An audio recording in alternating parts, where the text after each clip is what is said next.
Welcome to 90 Days Challenge of Learning with Blue Ocean Compliance. In these 90 days, we are going to discuss very important topic and very critical topic which are really going to help you in establishing the compliance on your manufacturing site. And if you will apply these principles on your manufacturing site, so within 90 days, you will be able to take the level of compliance of your manufacturing site to a very high level, and these are going to give you a magical result. Yes. So today is day 41 of a learning challenge, and in previous 40 days we have discussed very serious and critical non-compliances which have caused other manufacturing companies getting the warning letters because they have not complied with these learnings, means whatever lessons are there which I am discussing in this 90 days, these lessons are violated by the manufacturing company. And you will tell me that Dr. Rupali, you are making us fear, आप मुझे डरा रहे हो. So I am not making you fearful, but I am sharing with you in advance so that you need not to worry during the regulatory inspections. Okay, so I am sharing with you so that you will not fear at the time of regulatory inspection.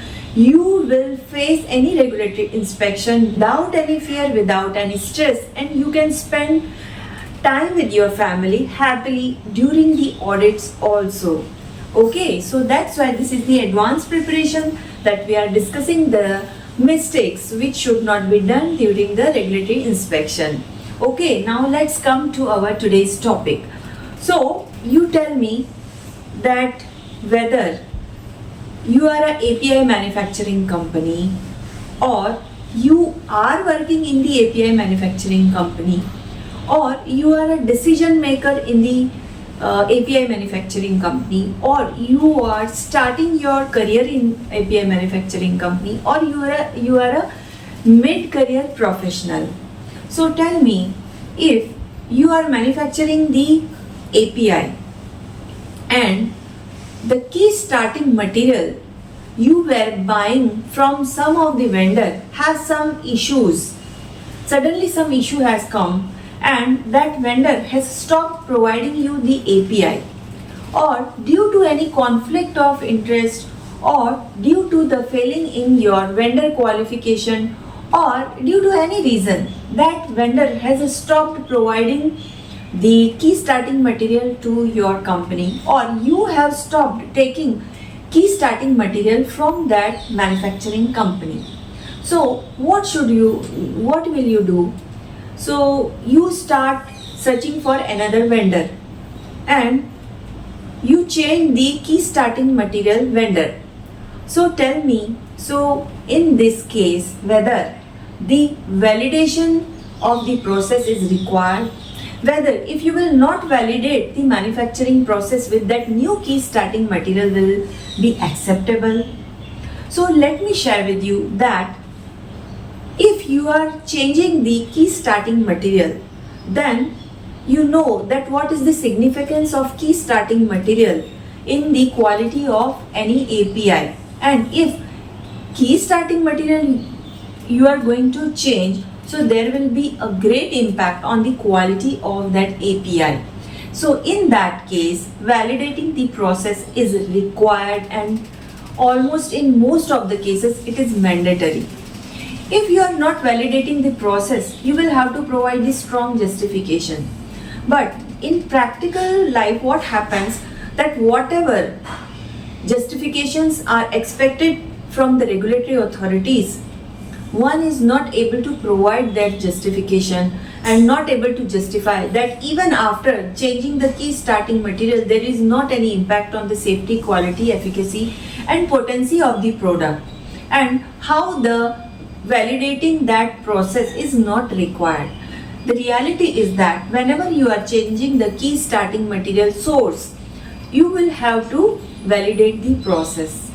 Okay, so keep this in mind that whenever you are going to change the key starting material which is not already registered in your DMF or with the regulatory authority of any other country where you are going to file or sell your API, or to the formulation manufacturer.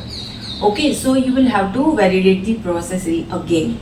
Okay, so now next concept we are going to discuss, that whenever you are preparing the COA, so which manufacturer detail you must provide there.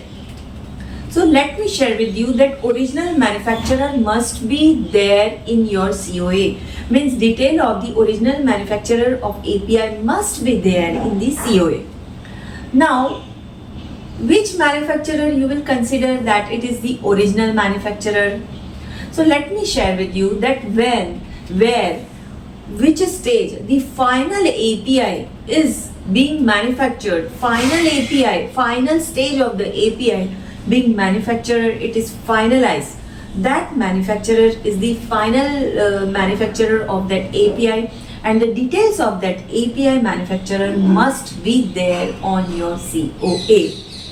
Okay, and another thing I wanted to share with you, that you must have detail of all the manufacturers, which manufacturers are contributing in the manufacturing of your final API.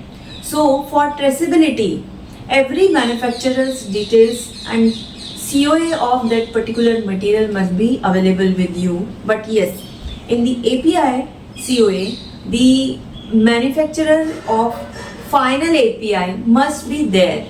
Okay, so these were today's learning, and keep in touch and keep listening to the learnings I am sharing with you, because these things are really going to help you not only to qualify the regulatory inspection but also to add value addition in your career, because your decision making will highly impacted with these discussions, and you will be able to decide your own based on these basic discussions, whatever we are doing, whenever you will take the decision. Okay, but yes, learning these concepts in details is necessary, because based on the time constraint I am sharing with you, whatever information and maximum learnings I am able to share with you, I am sharing with you. But if you want to learn in detail, so write me there. Okay, so but yes, apply these learning on your manufacturing side so that you can see the result, because if you will not apply these learnings, you are not going to get the result, because if you are not applying your knowledge, so practically you will not be able to see any of the result from this. Okay, so with this, Dr. Rupali Paranspe signing out until we meet again. Bye, and thank you so much.